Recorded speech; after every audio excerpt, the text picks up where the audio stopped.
The bigger component is, what kind of mentor are you? How do you talk to your audience? Yes. Understanding that also helps you create your message when you're writing.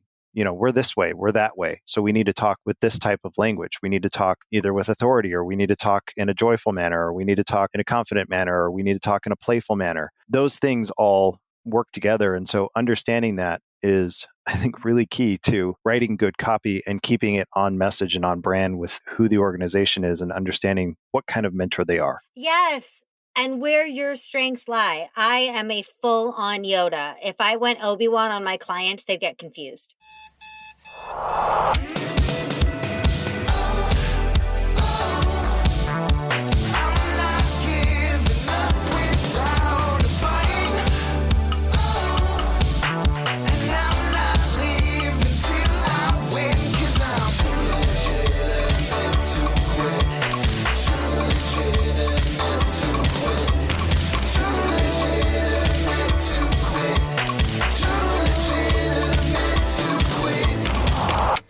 Welcome to Too Legitimate to Quit, instantly actionable small business strategies with a pop culture spin. I am your host, Annie P. Ruggles, and my guest today is the marvelous Seth Erickson. Seth uses storytelling as a way of helping businesses, specifically startups. Stats say 90% of startups fail. Seth's vision is to reduce that disheartening number by at least 10%.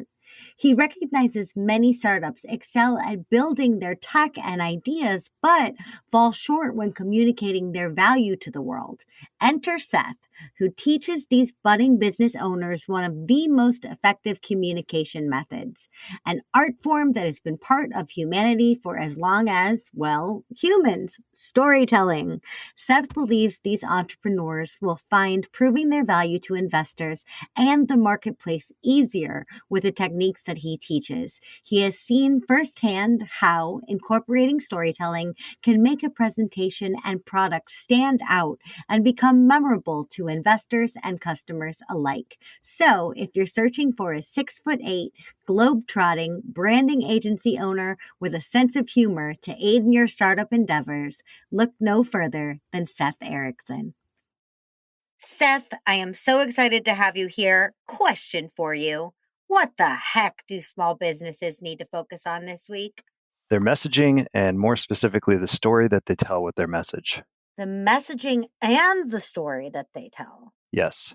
Well, then let's just get this out of the way. How do you, message master and master storyteller, how do you define message and how do you define story?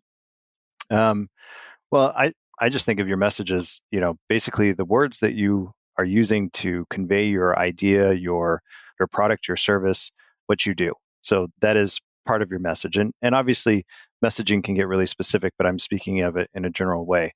When I talk about story, speaking specifically to the way that you craft a message, to tell a story in that message. The artistry of the presentation and sharing of that message. I love that. I absolutely love that.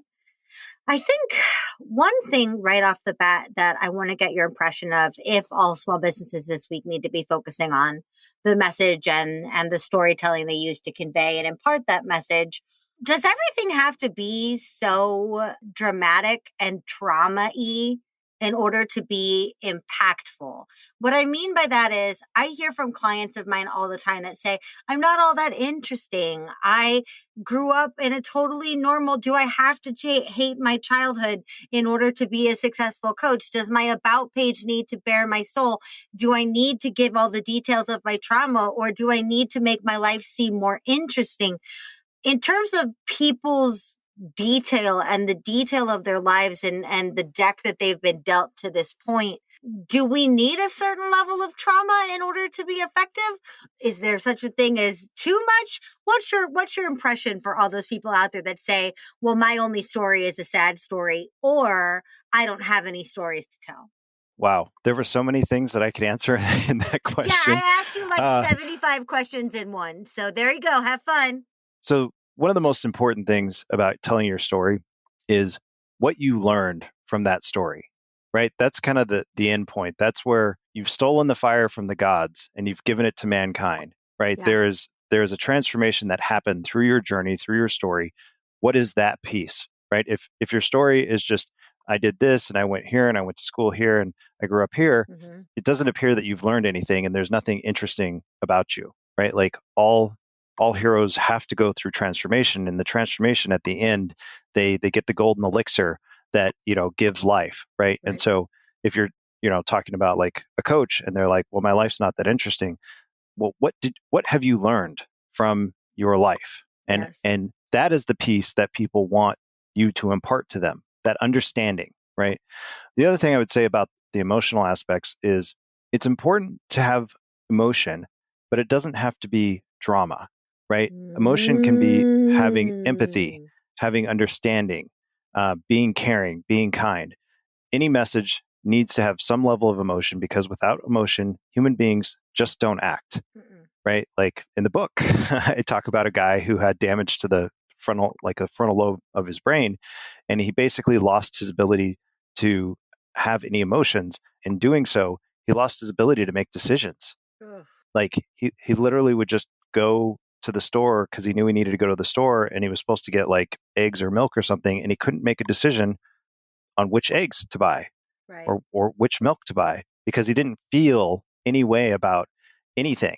It was just like, Mm-hmm. well, there's that thing and there's this thing and well, there's this other thing, and that's it. Like he couldn't process any kind of level of emotion. So you need emotion in your messaging, but it doesn't have to be this crazy over the top, emotional stuff. And it shouldn't be like so emotionless that it's bland. And that's where like you just see corporate speak and you're just like, kill me now, God. Like, Yep. come take my life. Strike me down. Make it Like, stop. yeah, it's just so there's a balance there. But yeah, without emotion, people won't act, and also without understanding what your transformation is, what did you learn from this situation? Um, they're less likely to act because they have a problem, and you've gone through this journey, and you've Mm-hmm. learned something. That's what they're hiring you for. That's what they're Yep. paying you for, because Yeah. you've solved that problem, you've overcome that Yes. challenge, you've Yes. you've had that life experience, and you've dealt with it. And now when you are essentially, what you're doing is you're moving yourself into the position of the mentor, Mm-hmm. which is a part of the hero's journey, which is the most popular story pattern of all time. So Yep. so you ask the question, like, what should a bio be? Really, it's talking to whoever you are trying to work with. It's Mm-hmm. you talking about yourself in a way that is about them, Yes. right? Like, Yeah, it's not really about you. And I love that you brought up the hero's journey and our role within it, because one of the main things I teach in my sales training is that we are not the heroes, we are the sages. We are not the Arthurs, we are the Merlins, right? And so as such, we are not, or you and I were talking about Ted Lasso, we are not Jamie Tart. We are Coach right. Beard, right? Like we are behind the scenes. We are pulling the strings. We are getting things done with and for that person. But so often when I see people's messaging and I go, ooh, that's really not landing, it's because they are positioning themselves as the hero and therefore villainizing the client or prospect accidentally by saying this idea of like, only I can save you. Only I can show you how to do this. No, no, no. The client, the prospect is the hero of the story. If we tell our own story to their exclusion, it doesn't serve them. Instead, if we talk about that transformation, that problem solving, and that journey, that's how we get ahead in sales and that's how we get ahead in life. I absolutely freaking love that, because you're right. It's not freaking about you. I have made quite a few enemies in my life because I have stood on many a platform and said, I don't want to hear anybody out there writing a memoir. I don't care about your memoir. Your memoir is boring. Mhm. And I don't say that to be mean, but to your previous point, if I'm reading a book about someone's journey, I would like there to be lessons for me 8.5 times out of 10. Unless someone's life is just so balls to the walls wild that I can't even fathom it, I would like it to have a moral and lessons or steps that I can follow. So that's what I'm saying to people, like, don't write a memoir if what you really want is a self-help book, and don't call it a self-help book if there isn't actually any help in it. Right. And what you just have is a memoir.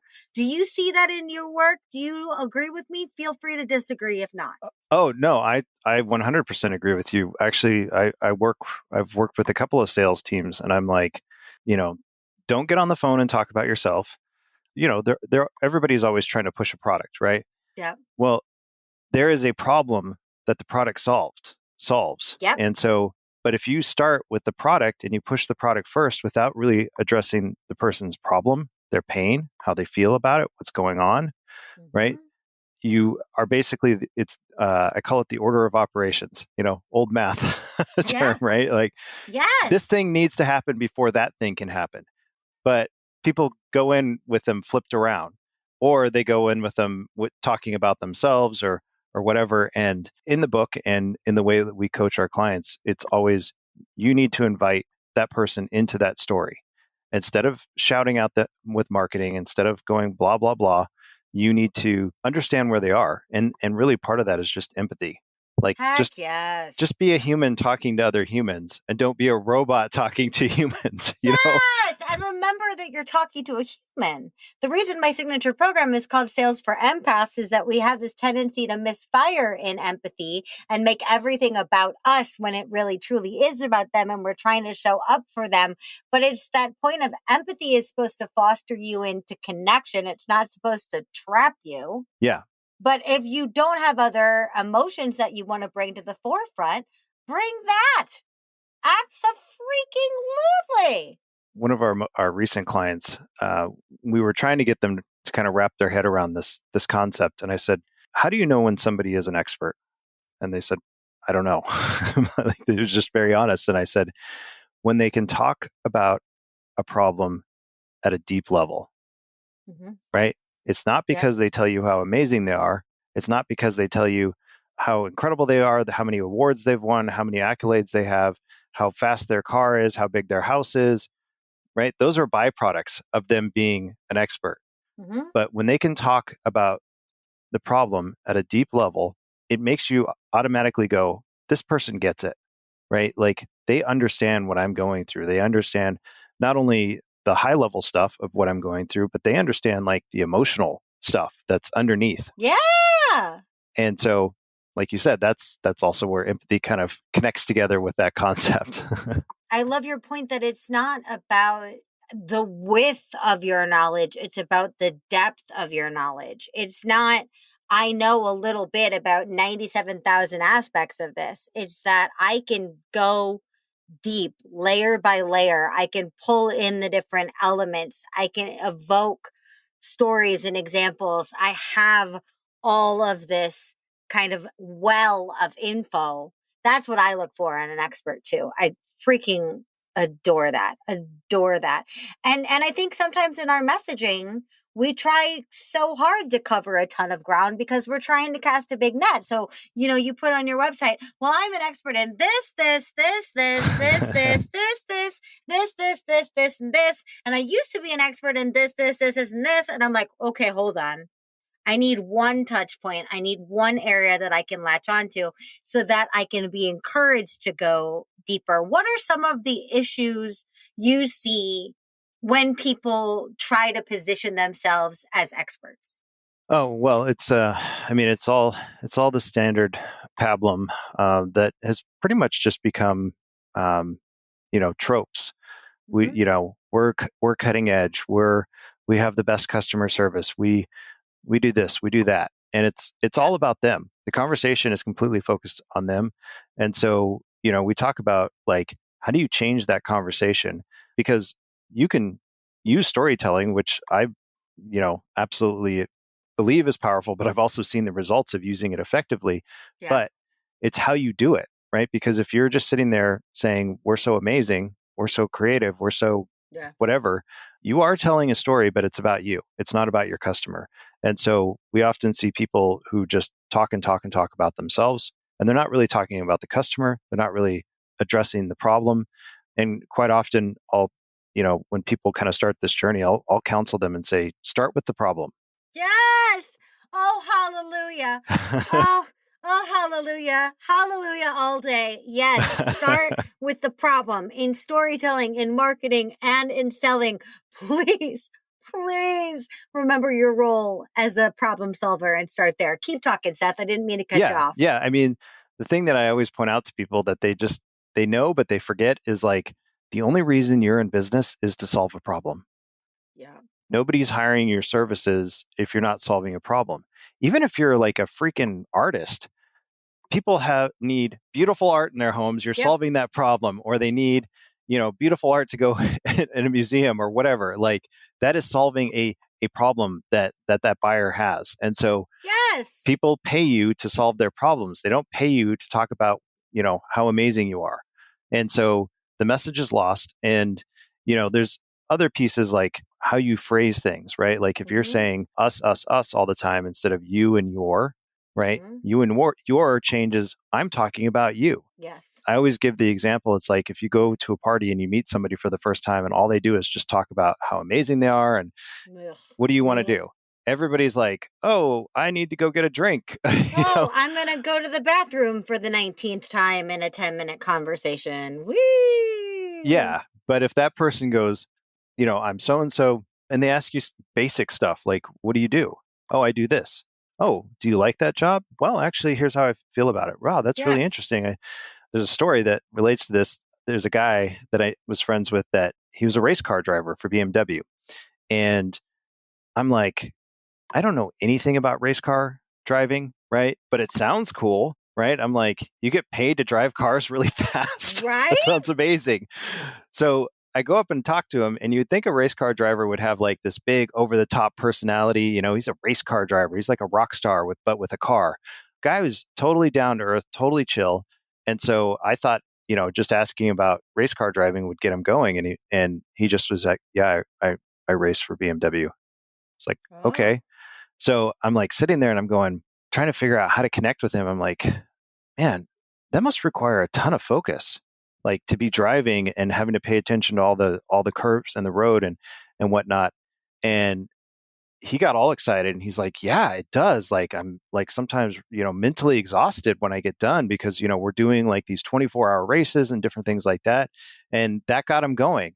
And it was because I was curious about him. Yes. I wanted to know about him. And yes. I didn't just go, oh, that's cool, man, and then just turn around and walk off. I was like, no, we need to connect here. And I would love to know more about you. So that's one of the pieces of advice that I give people, especially when you're doing outreach through like chat on LinkedIn and places like that. I'm like, the one thing I'm always pointing out to people is be curious. Yes. Ask them questions about them and what they're interested in, what they're working on and what they're doing, and start the conversation that way. It'll eventually move into sales. Then you can go, all Glenn Ross and be close, selling.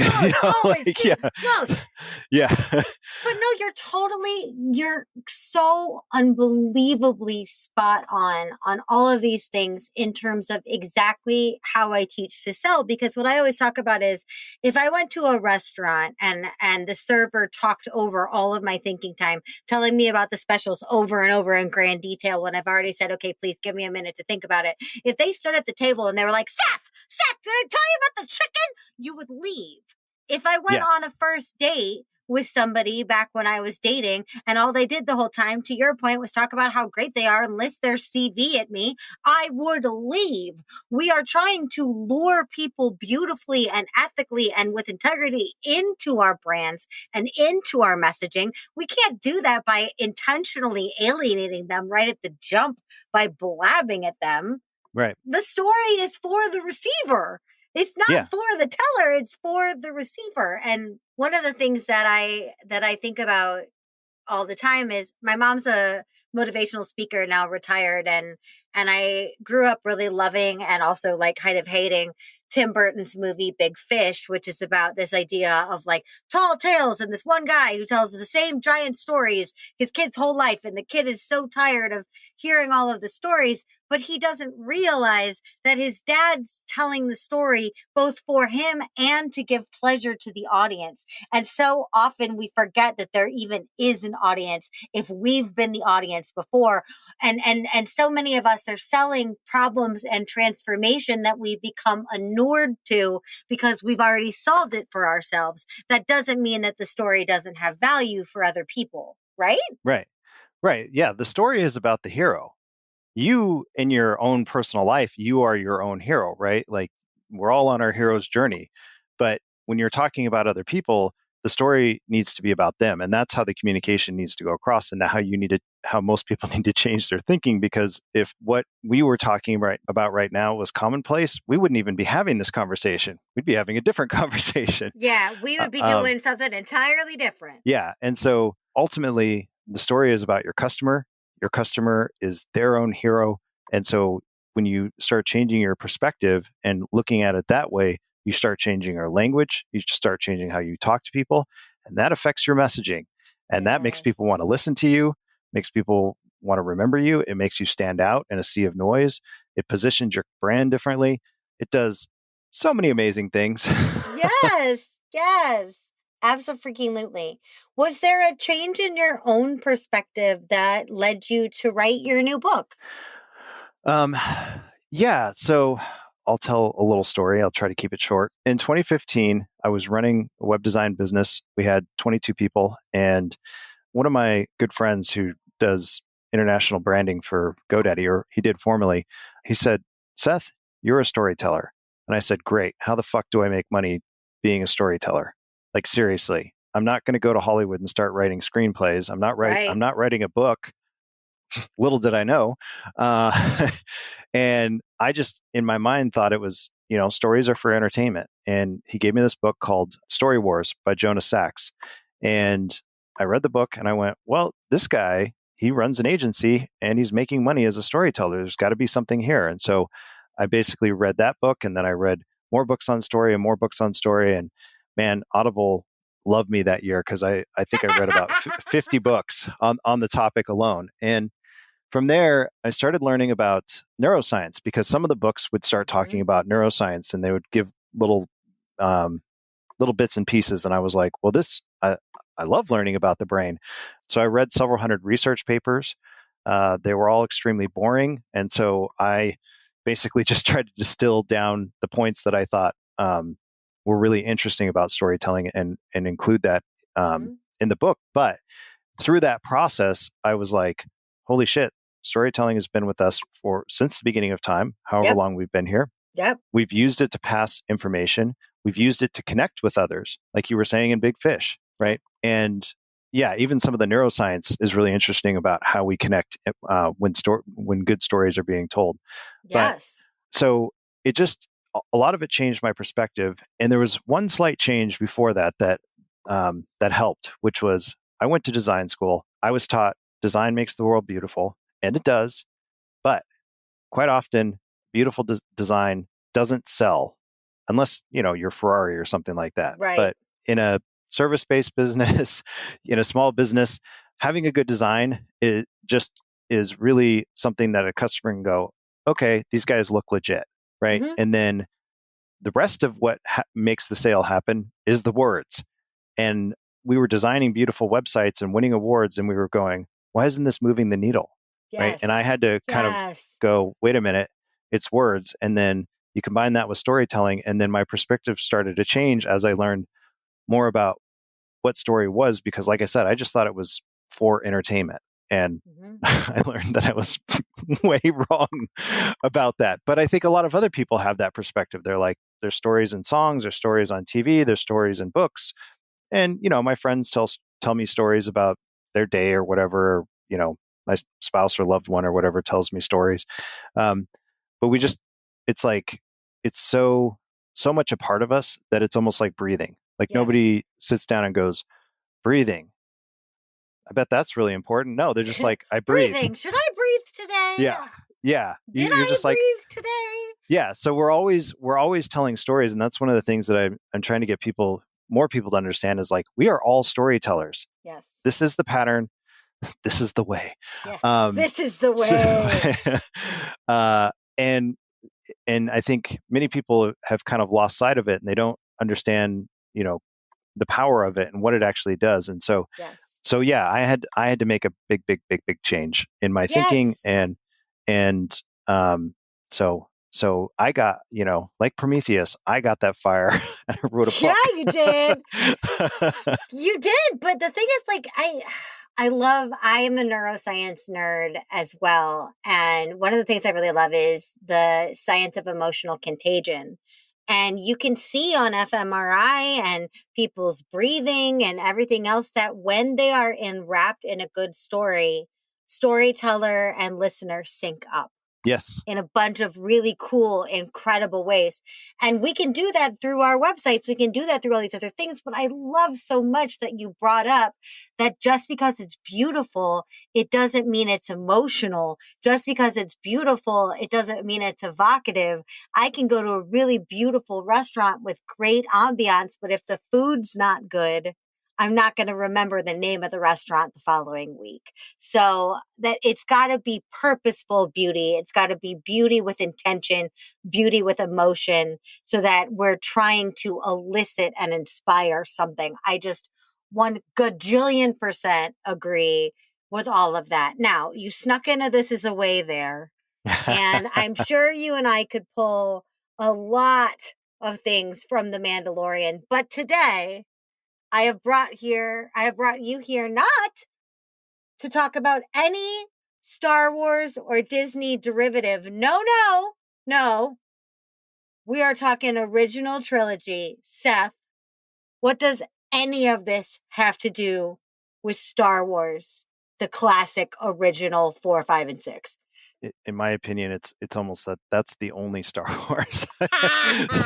like some of the other ones, I'm like, you're killing my childhood. Why would you do this? um, especially the new trilogy. But um, how does Star Wars connect to this? That is a great question, and here's the answer. Star Wars is one of the ultimate hero's journey stories. So much so that George Lucas worked with Joseph Campbell, who basically wrote the book on storytelling, Yes. to craft his story. And that was actually something I didn't even know until I started going down the storytelling rabbit hole. I was like, who's this Joseph Campbell guy? Holy crap, he wrote all these books and did all All the these lectures. archetypes are Joseph Campbell. The whole Yes. hero's journey, the reason we call it the hero's journey is Joseph Campbell. We did a whole episode of this show about Joseph Campbell. So yes. Yes.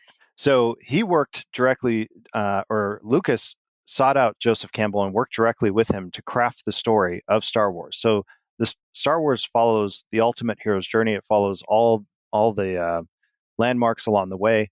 But what I think is even more important, and this is something that I kind of feel like Hollywood's getting a little off from and missing out on, is that there are themes that almost any person can relate to in Star Wars, right? Like being a kid who doesn't know what he's going to do with his life and wanting to do more, right? That's the theme. Having a father who's a complete asshole, right? Yeah, That's the theme. Having a mentor come into his life and teach him how to be a better person, how to be a stronger person. That's the theme. We all have mentors in our lives, some to greater, some to lesser degree. We've all kind of had that experience. And these themes are relatable. So it doesn't matter if what age you are, what race you are, what sex you are, you as a human can identify these things and relate to them. And that's what makes a good story. It's the same thing in the copy. It's like, look for the human elements that create that connection. Yes. And yeah, Star Wars does a great job of it. And, like I said, it follows the entire arc. And at the, in the beginning, Luke is this whiny, snivelly, pansy ass, moisture farmer. And by the end, he's a badass with a lightsaber, chopping dudes in half and saving the galaxy.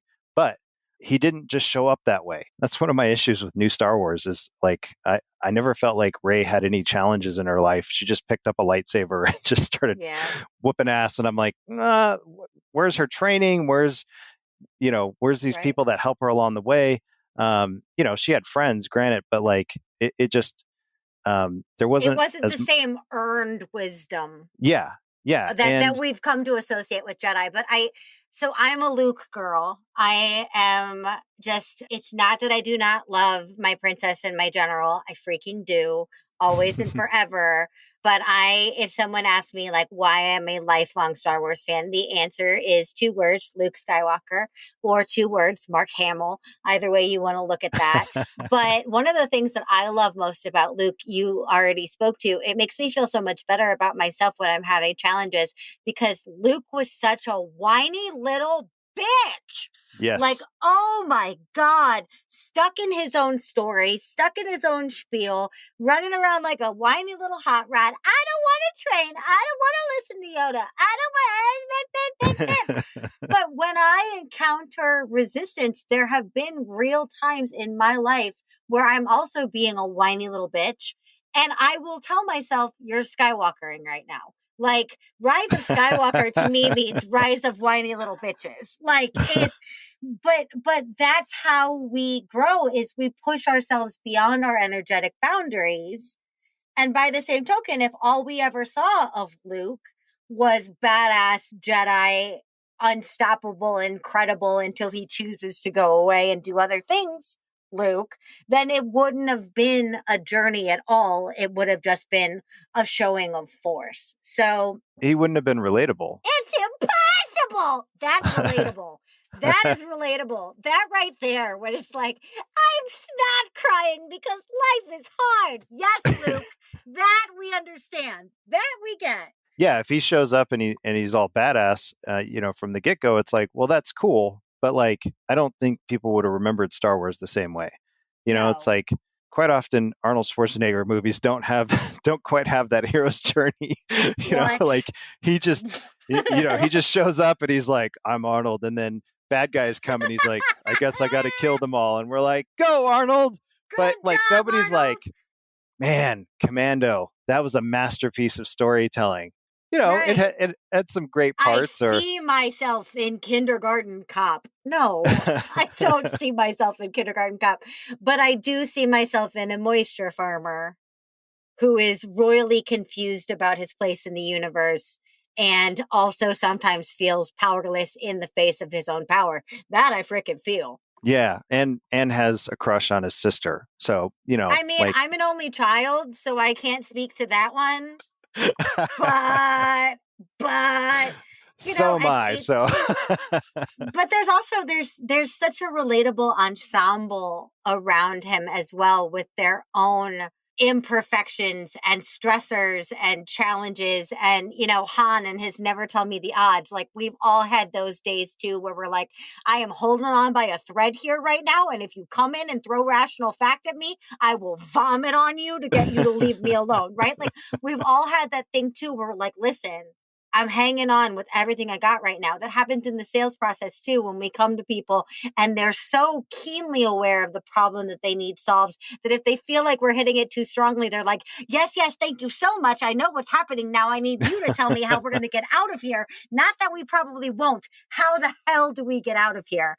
And yes. That, I think, is, such a beautiful version and idea of what story can be. And now, in a full student becoming the master scenario, now one of the main things when you study Joseph Campbell and you study her hero's journey, the one that they give you as the example is Luke.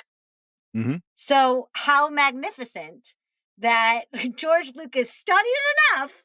Say what you will about George Lucas, but he's a good student. He studied enough, he mastered it enough that now the example he sought out is the example he's made. So I think that's awesome. Yeah, and that also brings up an interesting point that we can relate to Star Wars, which is that Luke has 2 major mentors in his life, and they're very different from one another. Yes. Obi-Wan is much more stoic, right? Like, he was like, I was a Jedi in the dark days long ago, Right. And most people, like, they've kind of changed Yoda in more current times, but like in Empire Strikes Back, he's fucking with Luke right from the get-go. He's like, Yoda, who's that? I need to like climb into your backpack and start tearing up your stuff. And so he's much more of a trickster kind of mentor, where he's kind of toying with Luke to see what is he going to do and how is he going to react and respond. And so they're very different. And so one of the things that when I talk to people about this is, okay, great. You understand that that your customer is the hero. They're the most important part of your story. But The bigger component is, what kind of mentor are you? How do you talk to your audience? Yes. Understanding that also helps you create your message when you're writing. We're this way, we're that way. So we need to talk with this type of language. We need to talk either with authority, or we need to talk in a joyful manner, or we need to talk in a confident manner, or we need to talk in a playful manner. Those things all work together. And so understanding that is, I think, really key to writing good copy and keeping it on message and on brand with who the organization is, and understanding what kind of mentor they are. Yes. And where your strengths lie. I am a full-on Yoda. If I went Obi-Wan on my clients, they'd get confused. Yeah. Yeah. But as a full-on Yoda, if I go and look for a mentor of my own, I'm probably not going to seek out another full-on Yoda. I got enough of that energy in my life. I'm going to need somebody grounding and instructive, more like an Obi-Wan, right? Yes. Like my favorite video made for the internet exclusively ever is Seagull's Stop It Now by Bad Lip Reading. And it just shows how much Yoda just loves terrorizing Luke. And you're right, he's always climbing on him, going in his bag, right? Like all of these new things. Grogu in Mandalorian has that same, like, I don't care what you want me to do, I'm just going to do what I want energy. And that plays a part, but it's not the only part that people have to play. I absolutely freaking love that. All right, so I got 2 more questions for you. The first question is, you, Seth Erickson, are a Jedi of storytelling. Who is the Palpatine, or what is the Palpatine? What is the lurking anti-hero or negative force, the dark side, the empire of your industry? What are we rising against? I think one of the biggest problems that I see, at least with like the startups that we work with, is that they go to school to learn a lot of technical knowledge, right? And with that knowledge, they use it to build amazing things. But what they don't get is any kind of education on communications. They may have taken like a communications 101 class, but they haven't been taught really the power of storytelling. So it's almost like they have the force, they just don't know how to utilize it. Yes. And again, it goes back to like everything that we've been talking about before. It's like they just sit there and talk about themselves and how amazing their products are and how much, AI and blockchain and all this stuff that they have. And it's like, most of your customers don't even understand how AI or blockchain works. Like they're not going to sit down and have a conversation with you about, the difference between machine learning and neural networks, right? Mm-mm. Like they're just like, does it fix my problem? And quite often we see the startups going, it's blockchain, it's awesome. And it's like, the customer's like, why the fuck should I care? Right? Like early adopters will know about that stuff, but not anybody else. And so it's like, well, it's a stormtrooper. They look cool, but can they shoot for shit?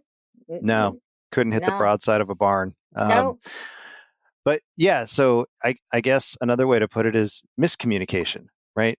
It's like, yeah, you're saying words and they're coming out of your mouth, but they're saying the wrong thing. And you're not getting the message across that you think you're getting across. And so part of it is that education piece, and part of it is a misinformation piece. And so that's kind of like what shadow boxing, shadow lightsabering. Just kind of swinging at nothing. Kind of like the lightsaber kid on YouTube. Just swinging that thing everywhere.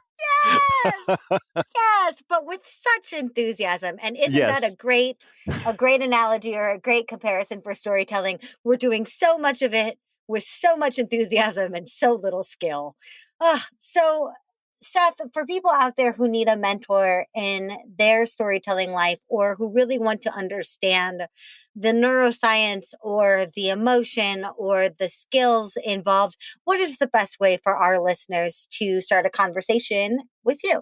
I would say check out the book, which is called How to Hack Humans, Storytelling for Startups. It'll be coming out October 15th on Amazon, so you can get it in print and Kindle. And then in some point in the future, I will probably be doing an unedited version of an audiobook. But otherwise, you can go to storyfyagency.com. Storyfy is STORIFY agency. And I believe we'll have a landing page that'll be at storyfyagency.com/2legit, so that people who are listening to the show can download the first chapter of the book, which really starts with the neuroscience aspect and helps you understand that what we've been talking about for the last however long is not just a bunch of bullshit and some random idea or opinion that we've come up with, but it is actually backed by science. Heck yes. Seth, it has been such a crazy pleasure having you in my corner of the internet galaxy today. Thank you so much for being here. You're welcome. Thank you for having me. Everybody else, I will be back in just 1 second with my final thoughts and your homework for the week.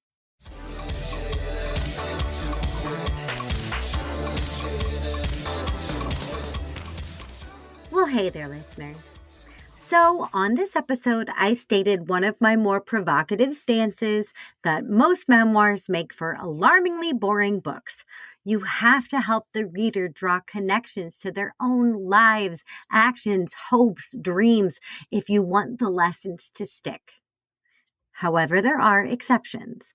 If you are looking for an absolutely masterful memoir, look no further than the late Carrie Fisher's work, Wishful Drinking, which is also available as a one-woman show, and or The Princess Diarist, in which she shares real, heartbreaking, adorable, painful journal entries from during the filming of the original trilogy.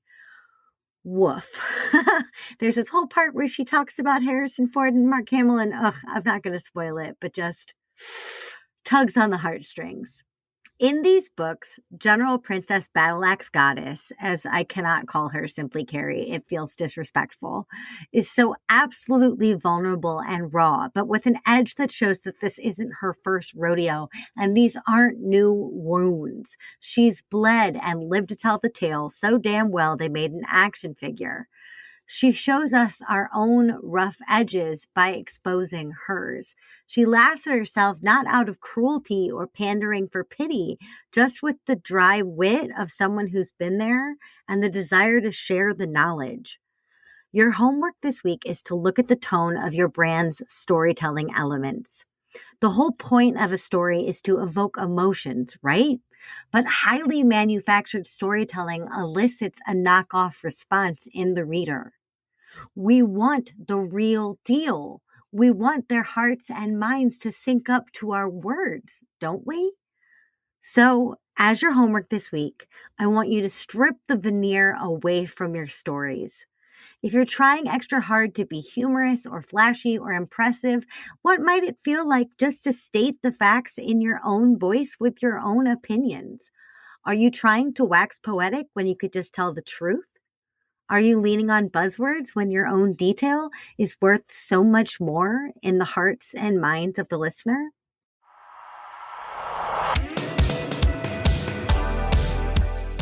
Hey, thanks for listening.